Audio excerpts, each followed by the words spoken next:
प्रिय श्रोताओं, रामायण की कथा में एक प्रसंग आता है जो करुणा, श्राप और मुक्ति से जुड़ा हुआ है। यह प्रसंग है महारानी अहिल्या उद्धार का।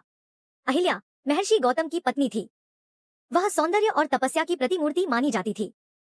देवता भी उनके तेज और आकर्षण से प्रभावित थे। लेकिन एक दिन इंद्रदेव ने अपनी इच्छा से अहिल्या को छलने का प्रयास किया। इंद्र ने महर्षि गौतम का रूप धारण कर अहिल्या के समीप जाने का अपराध किया। जब महर्षि गौतम ने सत्य जाना तो उन्हें अत्यंत क्रोध आया।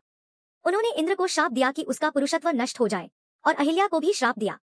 हे अहिल्या, तूने धर्म का उल्लंघन किया है, इसलिए तू युगों तक इस आश्रम में अदृश्य रहेगी। न भोजन मिलेगा, न वाणी निकलेगी, तू पाषाणवत हो जाएगी।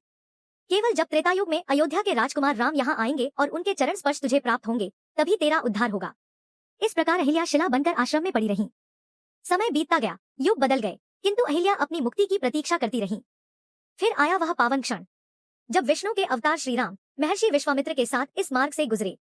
जैसे ही रामचंद्र जी ने अपने चरणों से उस शिला को स्पर्श किया, तत्काल वह शिला टूट गई और अहिल्या अपने दिव्य स्वरूप में प्रकट हो गई। उनकी आंखों से आंसू बहने लगे। वह हाथ जोड़कर श्रीराम के सामने खड़ी हो गई।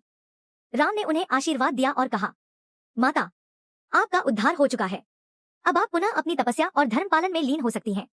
इस प्रकार श्रीराम ने केवल राक्षसों का संहार ही नहीं किया, बल्कि दुखी आत्माओं को भी मुक्ति प्रदान की। अहिल्या का यह उद्धार प्रसंग हमें यह शिक्षा देता है कि पाप और तपस्या के बीच संतुलन तभी संभव है जब दया और करुणा का मार्ग चुना जाए। श्रीराम का यह कार्य उनके मर्यादा पुरुषोत्तम स्वरूप का जीवंत उदाहरण है। जय श्री राम। ऐसे वीडियो के लिए सब्सक्राइब करें। धन्यवाद।